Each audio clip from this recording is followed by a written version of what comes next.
We're back. We are, finally. This has been like the longest fucking week. I've been sitting here going, all right, 3 more days until a new episode, 3 more days until a new episode, 2 more days until a new episode, just like waiting for it to come. I'm so excited. It's like a kid counting down the Christmas. We were spoiled because we got 1 episode early and then we got 3 of them in 1 day. And then it was like, and now I got to wait 7 days for 1. Well, we're here. That's what matters. I'm very excited. This is going to be our first full party combat, though. It is. I'm really excited. Would you like to roll? I would. Who are you rolling today? My beloved, I'm rolling Essek Thalis. Look at the beacon. Hello. It's trying. There it goes. You find yourself entranced by the beacon. A new hand touches the beacon. I'm going to be pulling out a new set of dice that I've never rolled. And it is the Wildmount dice. Wildmount Wileys. Wild out. Since they are in Wildmount. And it has on the 20 the Critical Role logo. Let me see if I can. Yay! Yeah. All right, ready? Yeah. 3, 2, Okay. 1. Okay. It was not a natural one. Mine's average. I'm a little, I think, below average. So I feel like I'm going to be the one doing this. Over under 10. Under, it's my least favorite number. You have a least favorite number? I do. Because it was an awful year of my life. So. Is it like 6? No, but that's when my parents stopped loving each other and got divorced. Okay, so I rolled an 11. So, Meg, why don't you tell everyone what we're watching today? Hi, everyone. Welcome back to Rated MA. As always, I'm Meg. That's Allie. And today we'll be watching the Mighty Nein, episode 4, The Mighty Nein. Titular, even. If you see Allie and I looking down at any point, it is because we take notes for a notes portion that we always have at the end. Today, I'll be writing in pink because pink is Jester's favorite color. And she's my favorite character, Lollipop. Other than that, I'm trying to think, is there anything I'm missing before we hop into the episode? This is your spoiler warning. There will be a message. Meg loves when I do these. There will be a message down below in case you're scrubbing through this, looking for when the reaction starts, which I know you fucking are. There will be spoilers for the Mighty Nein campaign. I will talk about them. I've seen the Mighty Nein campaign 3 or 4 times. I will talk about shit.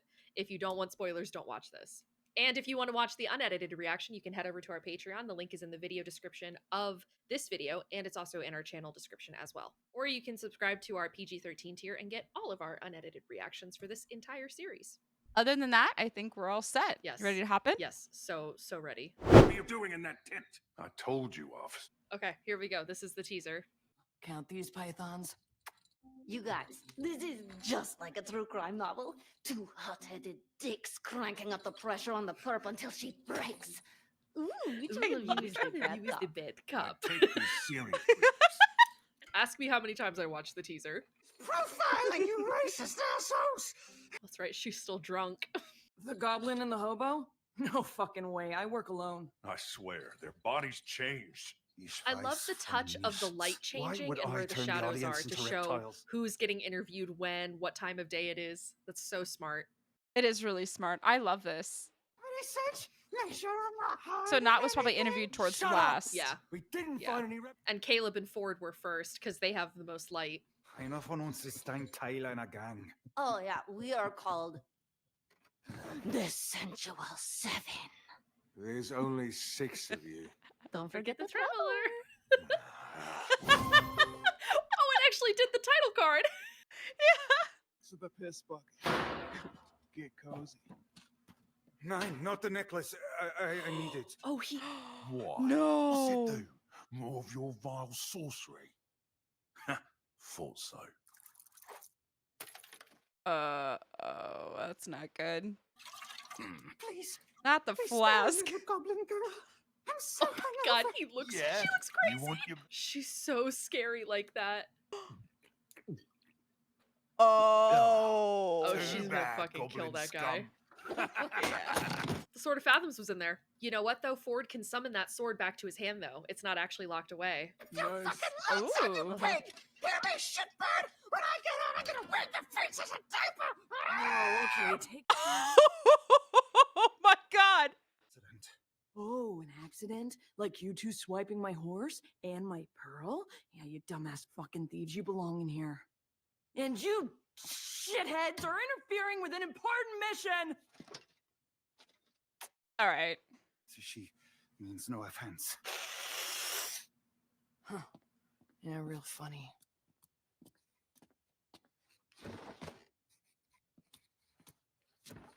Jester drawing in the back. It's the coolest. Who is she talking to? Her god. The traveler would love it here. It's just like this book we read, Escape of the Chained Harlots. I love how she's drawing herself. You want to be my bitch? What? Jester, how are you so happy right now? Lord Sharp is still looking for us, and we can't get to Zadash if we're locked up. Not with that attitude, sailor. I love her. I love their dynamic so much. Whatever. All politely go fuck yourselves! This may be a joke to you people, but I lost everything tonight. You swore you wouldn't make trouble, and now my carnival, my friends, and the only ones ever gave a shit about me are gone. Valid crash out. If anyone wants to crash out, should be Molly. Nobody wants to be here. I got a job to do. You two need to hit the road. The hobo's cranky about his weird necklace. You want to get shit-faced. Say it, sister. And you have a friend to bury. Which Not. some blame for, right? I don't know But none what of that Ford and shit's gonna Jester happen did if per we sit in se, a but cell okay. sniping at each other. Yeah, I think they're really the What innocent exactly ones are you here. proposing? Oh, and Molly. It also took that girl, the handler. Toya, The creature took her when it left. I know your other friends are gone, but maybe we can still save her. how? And with what?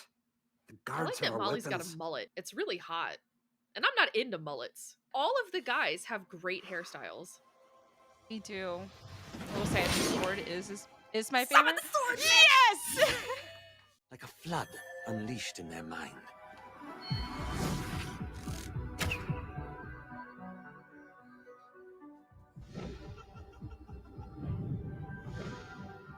That looked like Hallandale Fang from Campaign 4. What the fuck?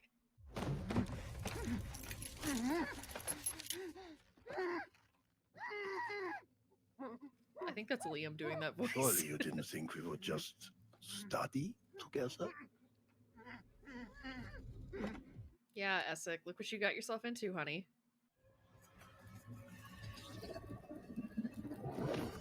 It is open, but I cannot hold it for long.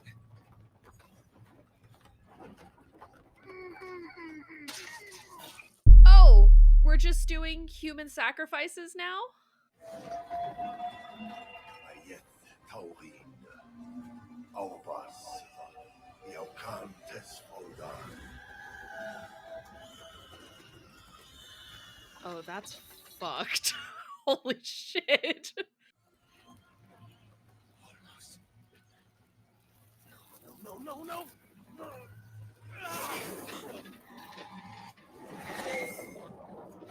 Wait. It didn't take. Essek didn't hold it long enough. Damn it. It was too much. So she's So gone. painful.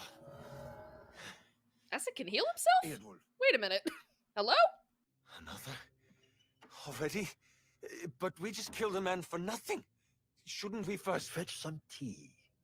We may be here a while. I hate him. I hate that guy. They're doing a good thing by showing how in over his head Essek is, though.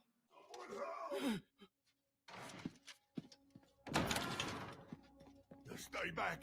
Stay away from me. Mask too many faces to He turn uses- into yep. guard. Just get me out. That's amazing. Hurry. What in Death Path were you doing in there? What in Death's Path, what in the hells? That's funny. Why would I say Nicotranis? It's just a figure of speech. Psst, dipshits. Always clear. Nine, I am not leaving without it. Oh. Not drunk, so she has disadvantage on everything. Yeah, cool. See ya. Enjoy your death.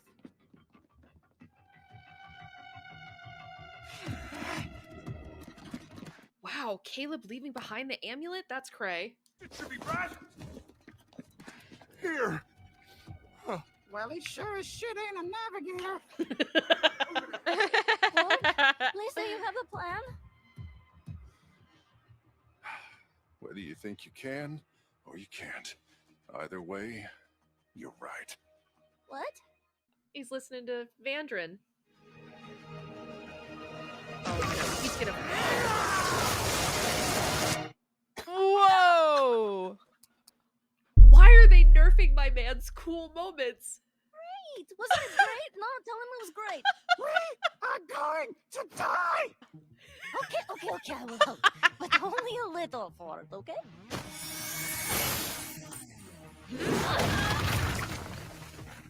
You know why that works? Because Spiritual Weapon and Eldritch Blast both do force damage, which works against barriers. What the hell are you doing? Love my transmutation wizard. Right, Mr. Amazing. Wizard? Yeah, magic's the fucking Wizard! best. Just move your ass. Wizard right! Your mother's illness. What was it called again? Why does he know about that? Typhus. The side effect of many resurrections. Oh. No matter how devoted to our countries we are, they still take from us until we have nothing left to give.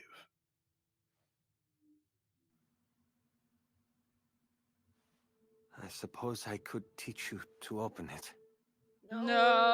Essek. He's swindled the exact same way that Caleb was. I mean, it's his fault, but it's also not at the same time. He's naive. Oh, not. No judgment, but you're pretty boozy for a little girl. No, without a drink, I'm not. I tried Mama Sherry once. No, thank you. Oh, that's right. Jester doesn't drink. Doesn't stop the jitters, though. Well, maybe you need someone to believe in. Someone wise and powerful to give you confidence. Someone like, oh, I don't know. The Traveler? Traveler? As the fucking pamphlet.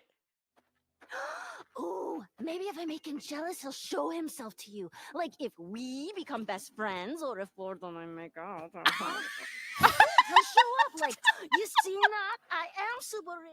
I love her. Oh, poor Jessie. I bet that's Taliesin doing the fucking crows.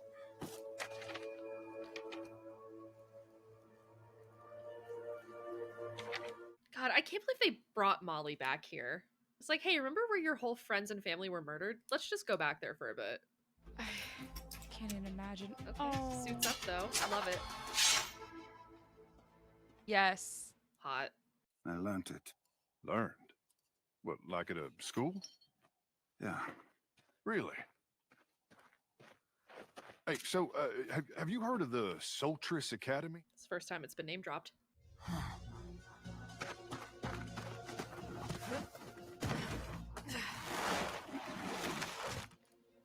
Oh, it's one of the darts. I love the display of Bo's athleticism. It reminds me of Vax being able to dart everywhere. That's so great. Pinky, I heard that's a thing. They are librarian spies. The Cobalt Soul was formed in Wildmount over 800 years ago. An organization that claims neutrality. They are dedicated to seeking and preserving knowledge. Damn, okay, Guided by the Caleb. light of He has a perfect memory. He learned about them. We can kill it. Wow, brilliant observation from Midshipman Obvious. There's more. Midshipman Obvious instead of Captain Obvious is so funny. Oh my god, Not and Ford they have the best like love-hate relationship ever. Please.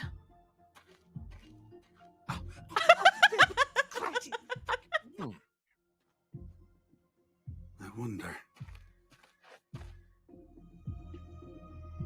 Yeah, but Molly's a blood hunter though.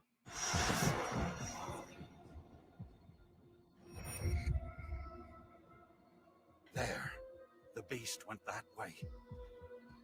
No, but there's a thing that blood hunters can do, and I'm trying to remember what the feature is called because Chetney uses it all the time in campaign 3. I'm trying to remember because I played a blood hunter. I'm just trying to remember what that's called. God, I'm really trying to remember what that ability is called, that blood hunter ability. Grim Psychometry. Oh, that's a 9th level though. They're not that high level yet. Oh, here it is. The Hunter's Bane ritual. It's able to track fey, fiends, or undead This also means they cannot be surprised by these creature types while actively tracking one. That's right. Well, if it's a devil, then I think it would be a fiend. Yeah. I think so. It Okay. would be definitely Then a it is fiend. probably Hunter's Bane, because it's not a blood maledict. I don't think that he's using yet. Because I was like, I knew I had it whenever I was a blood hunter. Yeah, at first level you survived the Hunter's Bane. It's a ritual you have to go through in order to become a blood hunter. just say he's gone through that. Okay.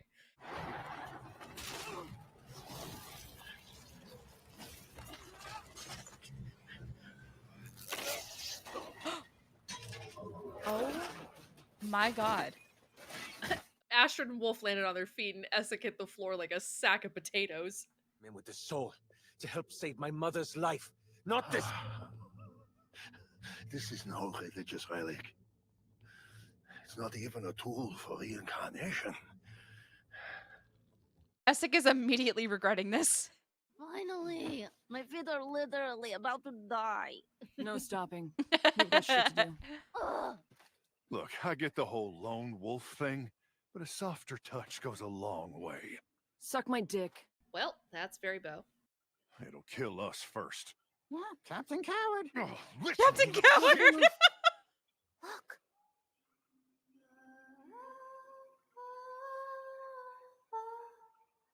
Fuck me. She's alive. Toya! Over here! Molly, shut up.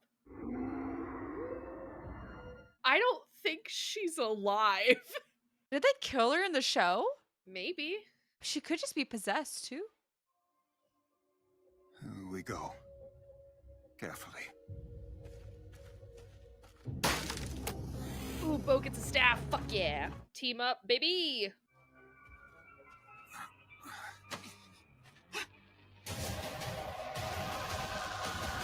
Hey, Toya.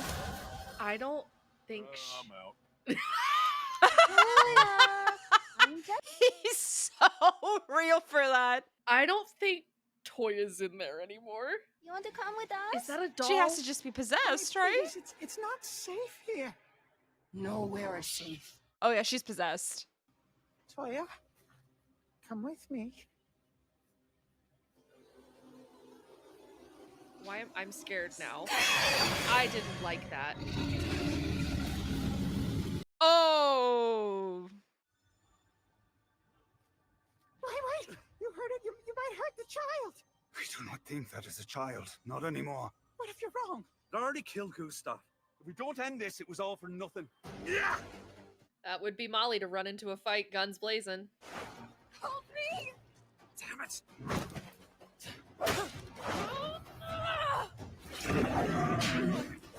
Oh dear. Why is it always Caleb getting knocked the fuck over? Are you a coward? Past is a noose around your neck. Come on, Cut the rope. Ford. You got it.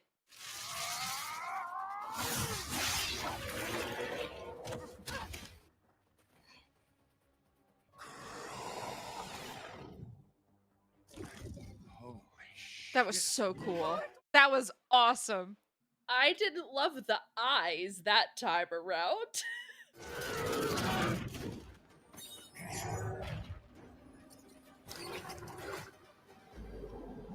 Time to put on a show. Yep. Sick.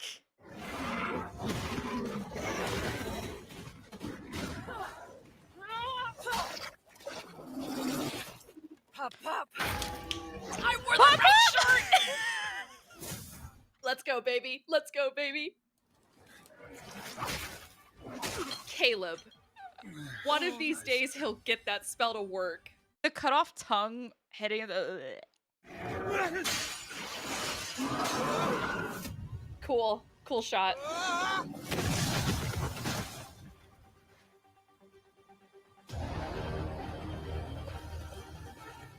That's my dirt wizard, baby. Come on, Caleb.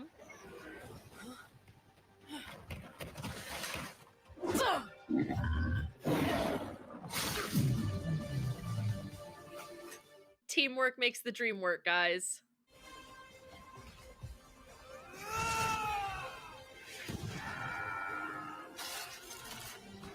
Oh, they let Molly kill it. Interesting.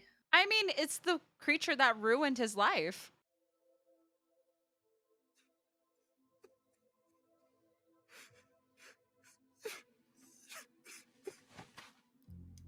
Her wound's Oh, healed. What? Toya dies? She was already dead. Wow, that's different. That's very different. She was already gone.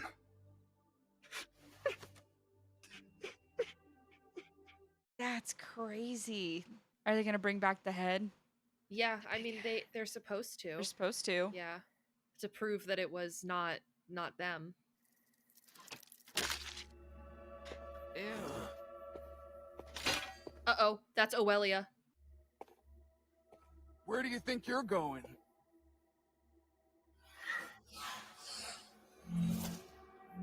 Apologies. Proceed. It's like a version of using the Jedi mind trick. She's so scary. Face off. Uh-oh. I require information, and you will provide it.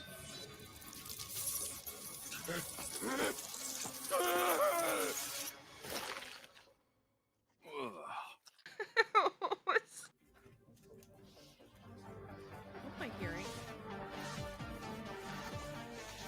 Hello? Oh.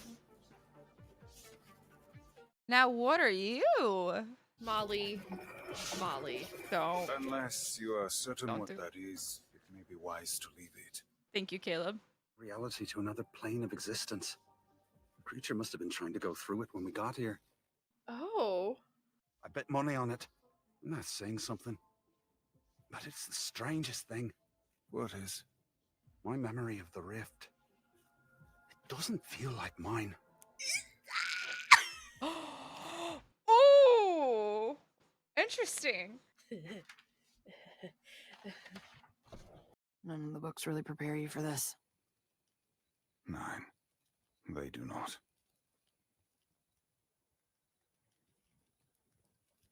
I love that this episode is like the building of character dynamics.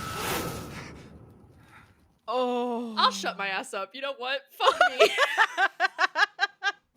Fuck them for putting that in there. What the fuck is wrong with them? It's so foul. I always say, leave a place better than you found it. Oh. Our hearts are in the exact same place. Uncertain, angry, scarred. The thing about scars is, try as you may, they don't heal.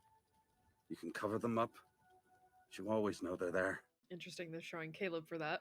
Does that say home? A group coming together. Shared purpose. Shared pain. But They're mostly really cruel for giving shared Molly strength. the come together speech. Or it might just be... That's so fucking evil. Oh, no. Do Are you in think there? Trent might have used his mom? She has like delirium, so she could have just wandered outside. You look as if you've seen a ghost. Oh. But she went Oh, outside. And her illness is probably very obvious. I know my mentor, and that was someone else. Someone from before, bleeding into the soldier I used to know. She has Typhros. Essex gonna fucking kill him. The Bright Queen has ordered a response to the beacon theft.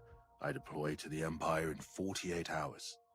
Unless you had any success locating the beacon. The trail ran cold.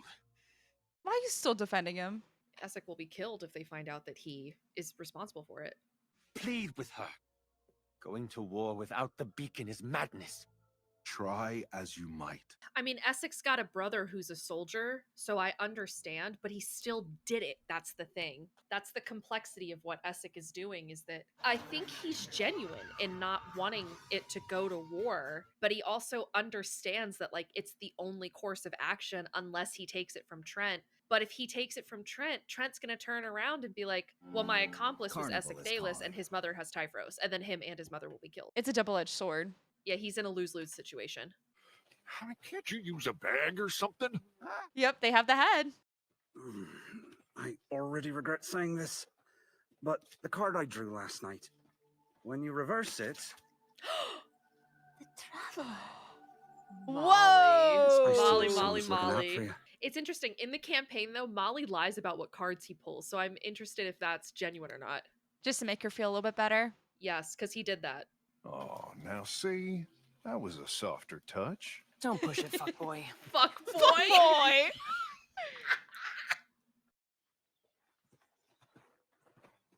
You there! State your purpose. Oh. Spectacular, sexy people. We are not 9. We are the Mighty They Nein. changed it. Next time you get the urge to go to a carnival, maybe skip it. Dude really wants his amulet. Ew, it's so nasty. Oh, wait. Oh, that's right. Owelia. Because Owelia. I love that Caleb took that when he could have just cast light. My man, the light cantrip. Oh. Oh. Damn, she fucked them up. Yeah, bad. Seriously, what is so damn important It that blocks them, their vision. We are all in great danger.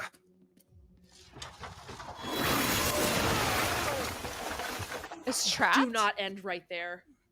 Okay. Is it going to... Is it Owelia? No, it was a trap. The door was trapped for sure. Yep. She found me.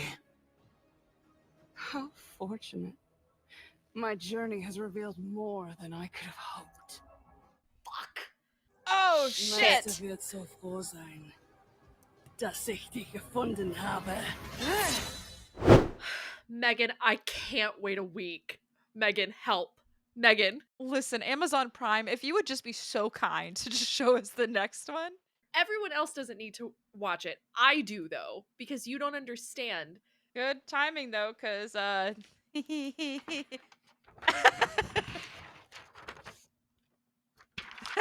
Oh. That might have been my favorite episode of the bunch. That episode was so good. I am immediately going to rewatch it. I do not care that it's 4:30 in the morning. That episode made me so happy. It was awesome. I was a big, big fan. I don't want to wait a week. Ugh. I need my fucking serotonin juice. Alright, Meg, that was episode 4 of the Mighty Nein. What'd you think? I think we just discussed it. It was awesome. It was our favorite. I genuinely think that was my favorite. That episode was so good. It was definitely my favorite as well. I loved it. I love seeing them together. I'm really curious. I want to revisit this next week when we get to episode 5, because traditionally episode 5 would be the big midpoint, but this kind of could have been the midpoint. It's the point in the story where, like, I don't want to call it like the point of no return, but it's kind of like that, where everything has changed they started. so drastically that it can't go back to what it was. Yeah, it's a major turning point that shifts the direction of the plot and a character's journey. Oh, it is called the point of no return. Okay, I didn't want to say it because I was like, I think that's a different point, but that's a different story circle uses point of no return versus midpoint. So I am right. It is the point of no return. I think depending on how that conversation with Owelia goes next time, because she can't fight all of them. They're fuck ups and screw ups, but she is severely outnumbered. It's going to get revealed that Caleb was a Volstrucker, I think. I think that's going to come out next episode, which is crazy how early that is. The party didn't learn about that until 40 or 50 episodes down the line. Not and Bo were told in episode like 20, but the rest of the party didn't know. So they did not find out about that until much, much, much later. I don't understand how they get out of a conversation with Owelia without her completely dropping that dump that Caleb is a Volstrucker. I don't know how he gets out of that. Next episode is called Little Spark, which I bet you was Trent's nickname for Caleb. I'm gonna tweak out, Meg. Damn it.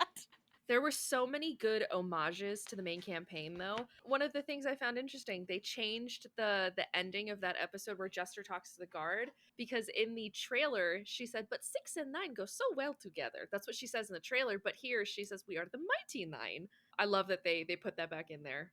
We open up this episode to find out that the Mighty Nein are being interrogated by the guards about the carnival and everything that went down there, and that Ford actually is able to summon his falchion in the cell. Mm-hmm. Then we see Icky Thong. Ickathong. Ickathong.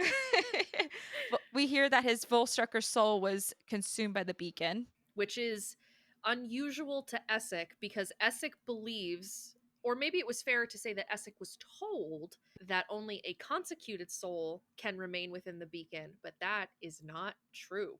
So that was new information for him. Well, it's new information for everybody because I didn't know that. In the campaign, you don't really learn about consecution because Essek's not consecuted and the Mighty Nein don't really ask about it.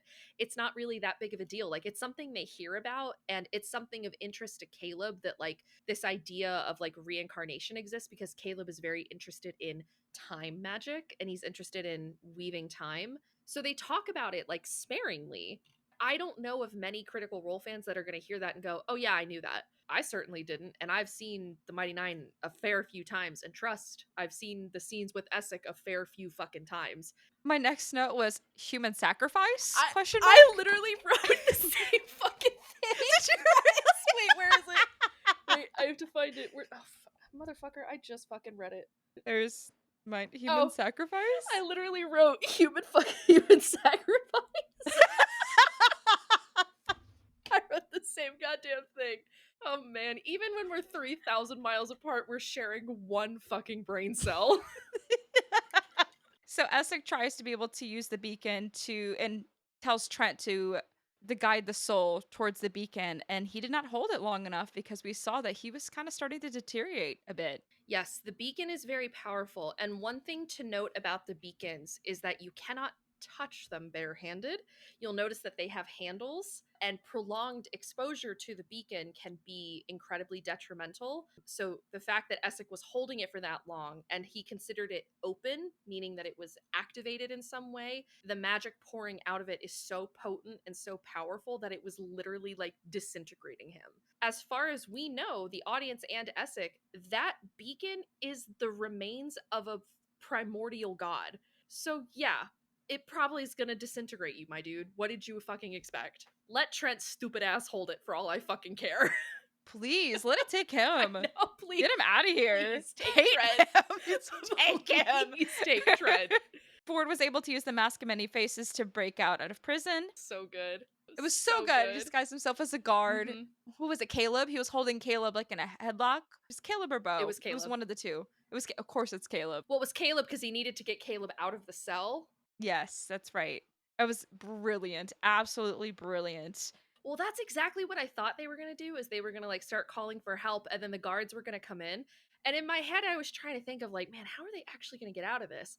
Because if Not had thieves' tools, could have potentially picked the lock, but they took all of her items. So I was like, well, that's probably not likely. Then I was like, maybe they call the guards in and Ford misty steps out and kills them and then takes the keys. And then I was like, man, Ford's got to take on 2 guards though. I don't know how that's going to work. So as soon as he got in the room and I saw that it was the guard, I was like, perfect. It was a brilliant idea up until Not, created a lot of noise trying to get the amulet for Caleb.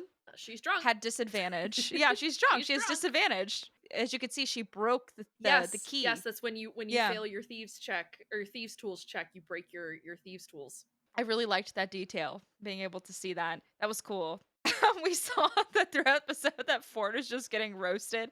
Jabs about how he is totally not a sea captain or just kind of sea kind of puns. Oh my god, what did Not call him? She called him obvious or something like that. Midshipman obvious. That was so funny. Instead of Captain Obvious, that joke has so many fucking layers. That's so funny. Midshipman obvious. That was so funny. We had a mention of Dirt Wizard. Dirt Wizard! And how, Caleb just smells like shit. Poor Liam. It's his legacy. Trent wanted Essek to teach him how to use the beacon. He ended up teaching him, which is a huge mistake because we clearly see that soon after he turns on Essek. And he knows that he has him because he has a lot of ammunition against Essek because he knows about his mother. Yes. As Allie mentioned in the episode, if it makes it in.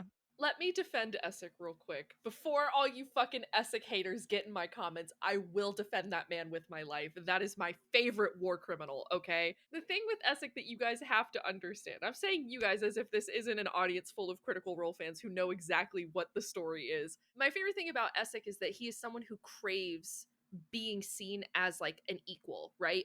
because Essek in the dynasty, his position as Shadowhand makes him this kind of elevated figure.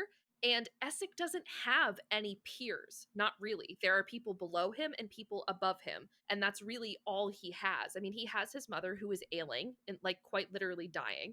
His brother who, in the campaign, Essek and his brother weren't really speaking, but his brother was a soldier and Essek was a wizard, so they were complete opposite sides of the spectrum when it came to how they grew up and stuff. And Essek had a lot of internal trauma that kind of made him look away from his family a bit in a way. He felt a lot of guilt for his father's death. And so that was one thing that he held on to very heavily. But it isn't until Essek meets Caleb that he meets someone who is a genuinely like-minded individual, who is his equal and his partner in every way, shape, and form. And that's why Essek falls for him so quickly. Essek falls for Caleb much faster than Caleb falls for Essek, and I love that about their dynamic. But what Trent does in this episode is he plays on that of like, I understand. And that's how Trent gets everybody, is because he can be very kind because he's a master manipulator.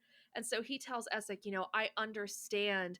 Of course you became a war criminal to save your mom. Who wouldn't? Like, we have to protect the people that we love. Also, if you teach me Dunamancy, we can do this faster and you can save your mom faster. And then the moment that that veil is gone, he's like, yeah, throw the fucking Crick in the sewers, which Crick is a slur in this campaign, for those who don't know. Crick is a slur for a drow. Well, for a Kryn specifically. So he immediately reverts to his old ways because Trent does not care for the dynasty. He doesn't care about Essek. He needs Essek. And Essek falls right into this trap. And I like the way that they're doing this, because I originally thought we were going to see Essek and Trent working alongside each other as genuine partners for a while before Essek started to turn.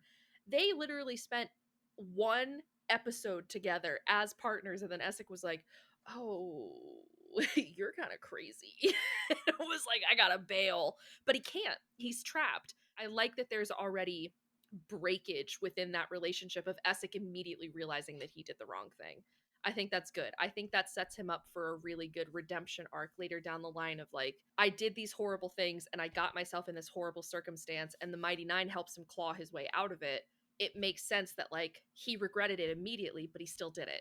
So I like the way that they're setting up him having a very compelling narrative arc over the course of the whole series. But he's still a war criminal. We find out that because of his mother's illness, that if discovered, she'll be executed permanently. Like, her soul will not be consecuted no longer. She will die for good. Which, of course, I mean, it's valid why Essek is so upset about that. They're gonna kill his mom. Yeah. Like, I would tweak out too. Jester and Not have an amazing conversation as they were going through the carnival, looking through they can find any evidence or any sort of trail to be able to find the devil toad. Caleb said that he actually learned magic, and Ford asked him about the Sultress Academy. And Caleb said that it was an excellent school, but the teachers are another story, which Trent is a teacher. I don't know about this side of Caleb, but that is my prediction that that's where he meant Trent, because we know that he taught, and especially in the beginning we see the school. That's my theory on that. I know you know. Of course I know. They found Toya. At first I was like, well, maybe she could be possessed. She might be dead. She's dead. As soon as I saw her, I was like, she's not. There's no way she's still alive. There's no way. So different from the campaign. Yes, it was. Because in the campaign, we found out that, you know, she was alive, but the devil toad was slowly draining her life force through her singing. Very, very different there, but it was really interesting. Not and Jester help Toya while the others fight the devil toad to find out that she is gone. She has been gone. Caleb consoles Not as Not breaks down. Not says the child has been lost and is really, really torn up about it, which I think is a little bit of a hint to Not's backstory. Another little theory I have. I love hearing your theories. I'm slowly getting through the Mighty Nein. I'm getting through it. I love knowing things that you don't know. It's like our campaign all over again. Yes, you're the DM once again. I know everything about that campaign. I really liked how it clearly showed that during the fight with the Devil Toad that Molly actually uses Crimson Right, which is an action, like a bonus action that blood hunters can do. You have to sacrifice a few of your own hit points of your own blood to be able to use it to activate it.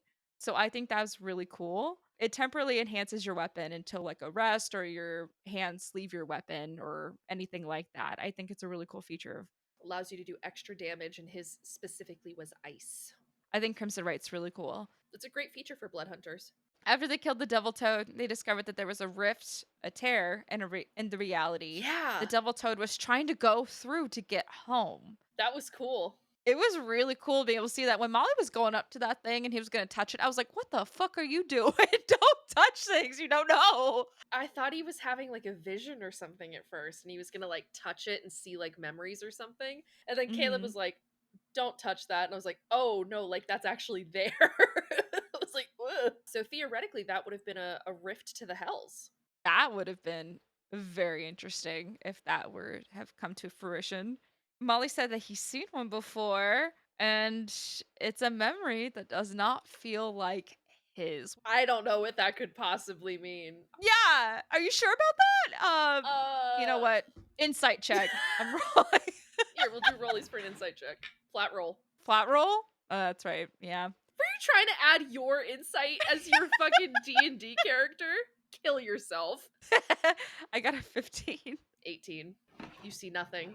I see nothing. Yeah, you believe Imagine her. if I rolled a 2. You believe me. Yeah, you believe her. Shut up. I believe I already mentioned this, but they do give Toya a proper burial, Yes. whichever they lay out her body, and then they light everything fire around her, and then the flames will eventually engulf her body. It's like a Viking funeral, kind of. It's like an old ritualistic funeral pyre. Funeral pyre, that's what it's called.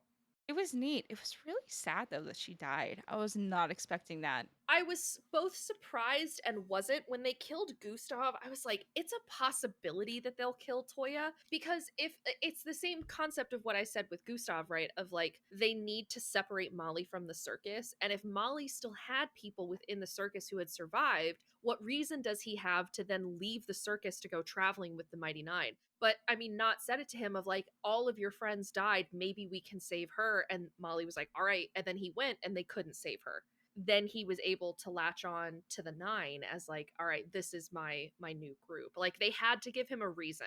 Which is very valid. Yeah, because Toya, I mean, it's not ever mentioned if she has parents or anything, but she's a part of the circus and her parents are seemingly not there. So her family was the circus. And so even if she had survived, Molly would have felt responsible for her and would have felt like he had to keep her around, or at the very least stay with her. Wasn't she only like a visiting act, though? I know circus is like a one big family and they'll accept anybody who is a part of that life. Wasn't she a visiting act? This was her first performance with the Fletching and Moondrop. In the campaign, it was a little different because in the campaign, Toya is the one that found Molly. So it was different in the campaign. I don't remember that. I read her Wikipedia page today because I was editing episode 3, and I was like, we had said something at one point, and I went to double check it to see if it was still correct. And I was reading her page, and it was basically like Molly at one point in time was a wanderer before he found the carnival, and then Toya found him, and they both went to the carnival together, or something like that. I think that's what I read. In the show, I want to say that Molly says that he invited her, but I think she was intending to join, but I don't know for how long. Well, no, because it could have been that she was with them for, like, while they were in this part of the city. Because, you know, if they did, like, 6 or 7 shows, you know, maybe she went with them and then she left. Like, it could have been, like, a contract thing. I don't know.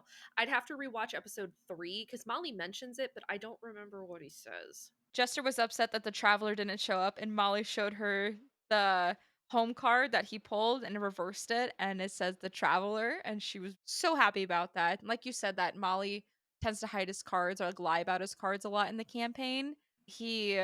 Oh, you're thinking about something. I am. I have Molly's tarot deck, and I think there is a card that's home in the Traveler. 1 second. It's Molly Mock's deck. Hey! This was the original tarot deck that Critical Role put out before they put out the other one, the big one. It is! It's the first card. Oh! Well, there you go. There you go. It's real. It literally is Home and the Traveler.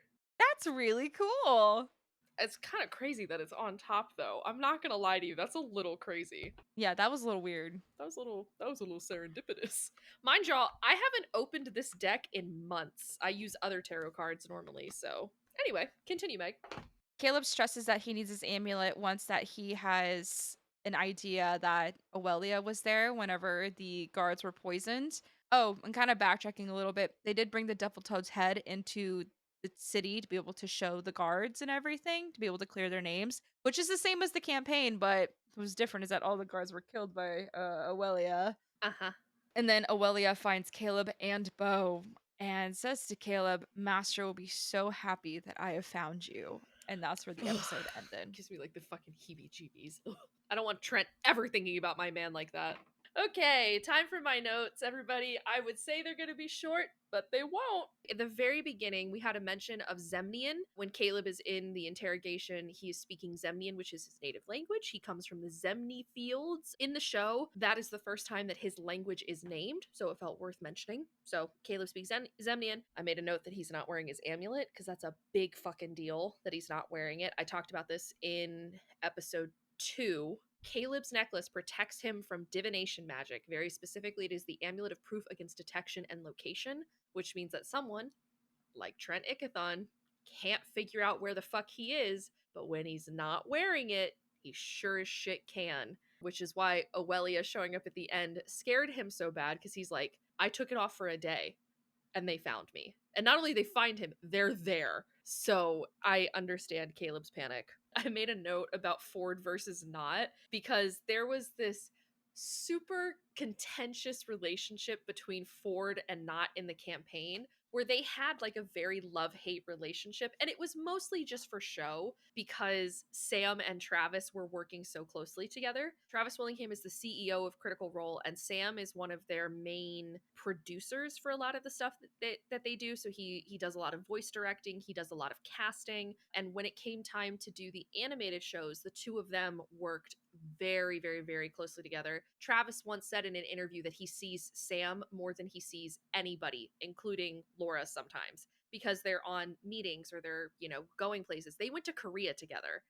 So like Sam and Travis are bros, and they love each other very much. And Ford and Not love each other, but not yet. Not in the story they don't, but they will eventually. I mentioned Molly's crash out because it is very well deserved. If anyone is going to crash the fuck out, let it be Molly Mock Tea Leaf, because I do feel really bad for him for everything that happened. Poor Molly. He lost everything in one night. Yeah, he sure fucking did. And it really was those fucking bozos' fault. So, yeah, he's better than me. I would have killed him. So, Meg mentioned the summon the sword. This is because it is Ford's pact weapon, and because of his Pact of the Blade ability, he can create what is considered a pact weapon. Basically means he can take any weapon and turn it into his pact weapon via a ritual. And once it becomes his pact weapon, he cannot be more than like 5 feet from it, and he can just summon it to his hand at any point in time, and it's fucking awesome. I made a note about Bo pushing for them to team up. I found that really interesting, given that Bo is such a lone wolf, and given how standoffish she is for a lot of the campaign, like the early days especially, and in the show as well. There's this really interesting thing with the Mighty Nein, where they don't really have a defined leader. I don't really think Vox Machina did either. I think the Bell's Hells kind of did. But the Mighty Nein, like, I feel like it's shared between Caleb, Ford, and Bo. And those were the 3 people that we saw sitting up to say, we should do this. No, we shouldn't do that. You gotta be smart about it.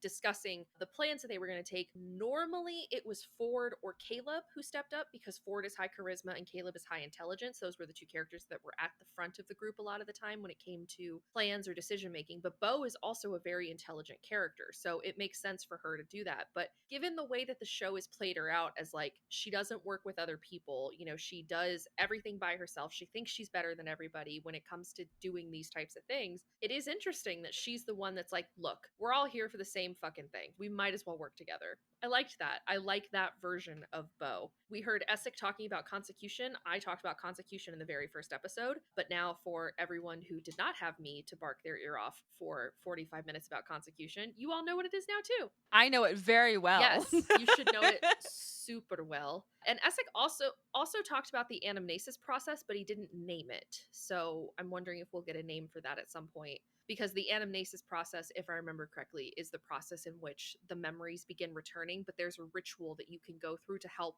kind of expedite that and also to ease it, because it can be very jarring when you first get your memories back. I love that they had him explaining what that was, because for a while it was kind of just left up to interpretation for people who were unfamiliar of like, I guess they reincarnate. So now people understand what it is. When Essek was talking about consecution, though, it was showing images to describe what he was talking about, and it was showing a consecuted drow reliving past lives. And in one of those lives, I fucking swear to God, it turned into Hallandil Fang, who is Liam's character from Campaign 4. And it's like literally the exact artwork of him. Like, I bet if I put up a side by How did I not notice that? I literally was like, Hallandil Fang? Here, let me see if I can pull it up in the episode. Maybe I just saw it so fast, but I was like, whoa, that looks like Hal. Tell me that's not Liam's Campaign 4 character. Are those the horns? I think so. Because he doesn't have them in the official artwork, but hair could be covering it because he looks a lot older. The eyes are the wrong color, guys, but I'm not tripping, am I? It's very similar. Like, it's the salt pepper hair. He's wearing the same outfit. Am I fucking losing my mind? Is that not the same guy? It's very similar. It's like him, like, years later. Yeah, I mean, it looks like fucking Hal. It looks like Hallandil Fang. That's cray. That's crazy. I want to see, did anyone else notice this, or am I just like the weird one out? No, no one else is talking about it, but I swear to fucking God, that's Hallandil Fang. So you mentioned this briefly, so I'll kind of quickly go over it. Essek talks about how you do not have to be consecuted for your soul to reside within the beacon. I told Meg this. This is new information. I did not know this. Maybe it was something that other people knew. I did not know that. Did I know that? And I just don't remember. I don't remember. If it's 5:07 in the morning, give me some grace, please. But he explains that the beacon claimed Dane's soul, which gives the beacon some semblance of sentience, which is a little terrifying. But it basically means that Essek's whole people, like their whole thing, is built on kind of a falsehood. And it kind of proves his point, which further pushed him to study more with Trent. Because Essek doesn't really agree with the dynasty. Essek thinks the beacons need to be studied, which is why he's here. But also, Essek is not a man of faith. He's a man of science. And so for him to get that validation is very dangerous, because nothing's worse than an arrogant wizard with a lot of power at his fingertips. Human sacrifices? Low-key, that's crazy. Bro, that's crazy. Also, Essek healed himself, which I was perturbed by. He can't do that in the campaign. He's a wizard. Wizards can't heal. What the fuck was up with that? I have questions. Anyway, we saw Mask of Many Faces, we saw the Drunken Stumble, Ford relying on Vandrin's words to like help him get through. Loved that. Dirt Wizard. Loved.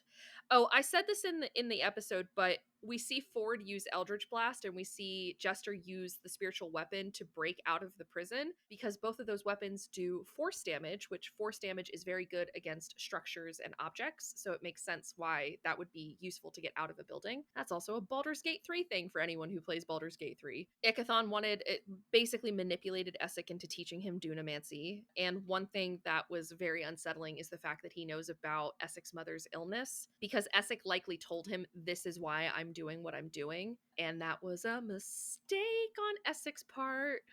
Huge mistake. I liked that they added that Nott doesn't like booze, she needs it, because it is a compulsion, and addiction is a disease, and I think a lot of the time there is a kind of, what's the word I'm looking for? There's kind of like a societal thing where people see addicts as people who did it to themselves, but addiction is genetic.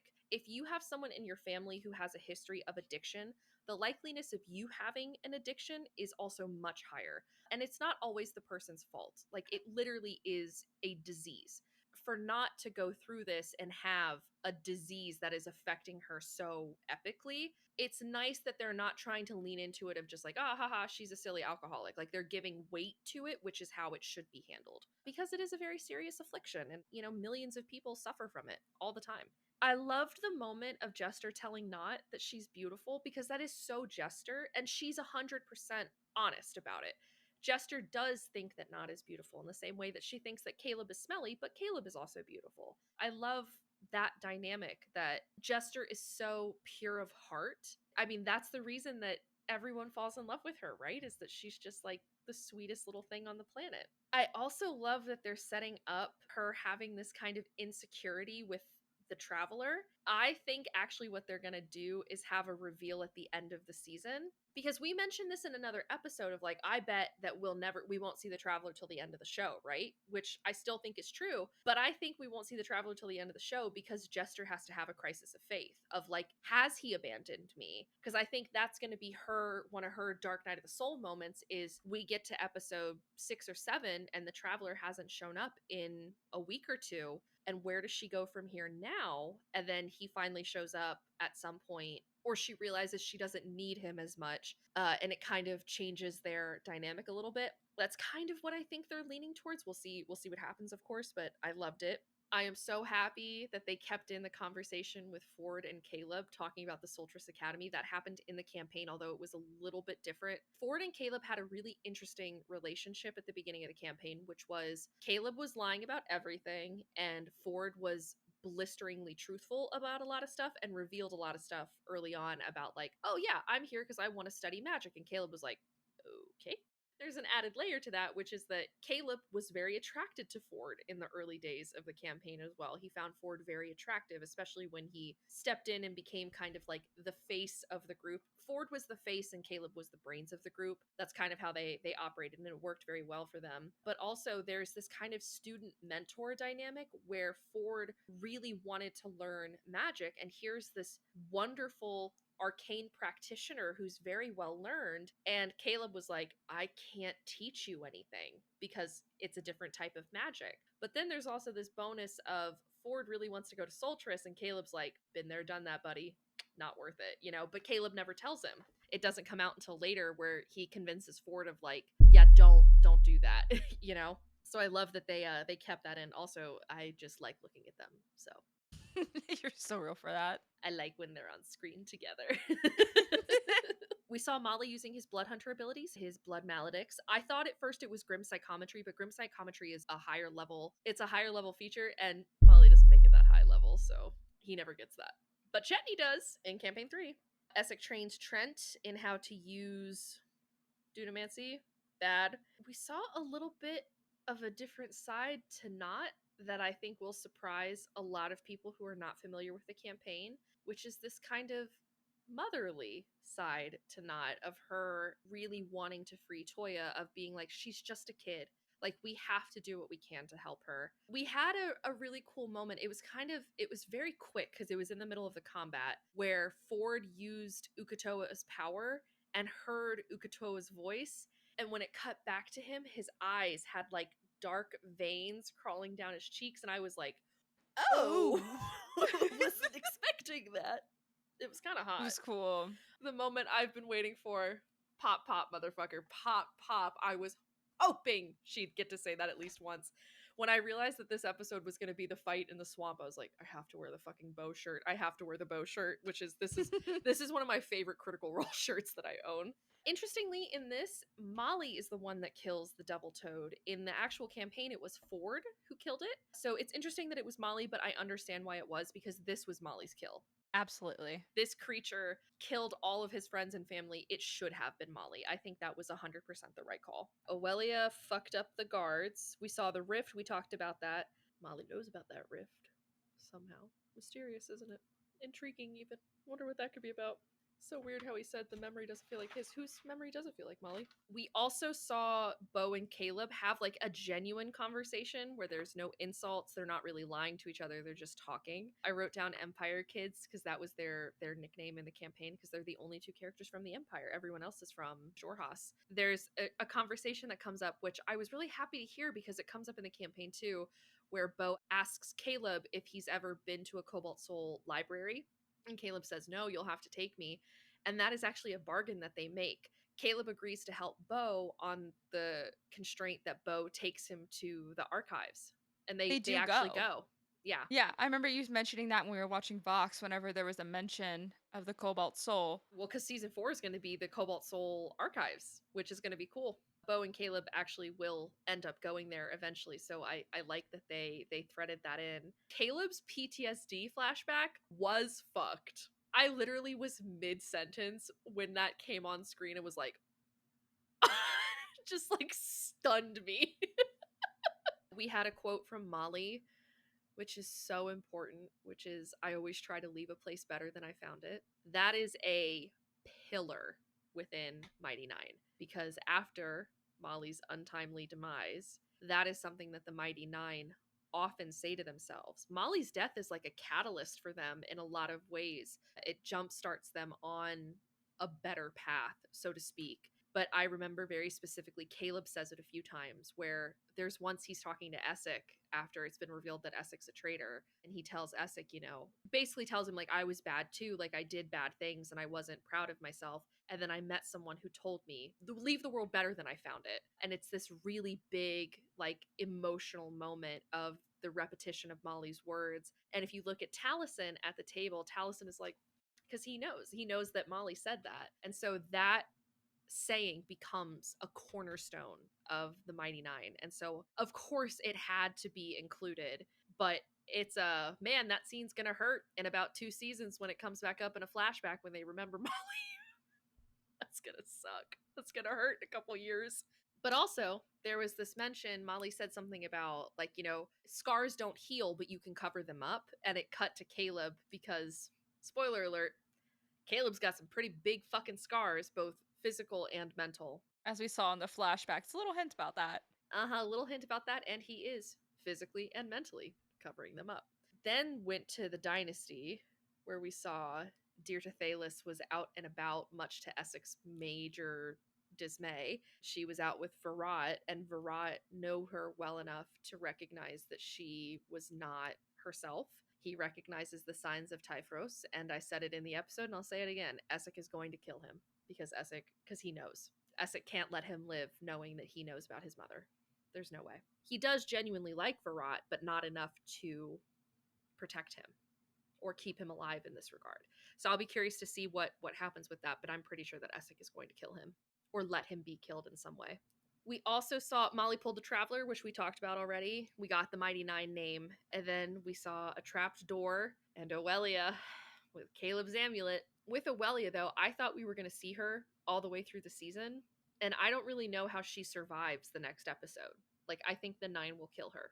Unless she escapes, maybe. Like I said, Oelia is going to reveal that, I mean, it's kind of revealed here at the end that Caleb knows Trent in the very way, because it didn't even occur to me until we started talking. I was like, oh, I guess most people don't know that. People who aren't fans of the Mighty Nein, who are just watching the animated show, they don't know that Caleb necessarily is or knew Trent in any way, but that was confirmation of it. But the Nine doesn't know because they don't speak Zemnian.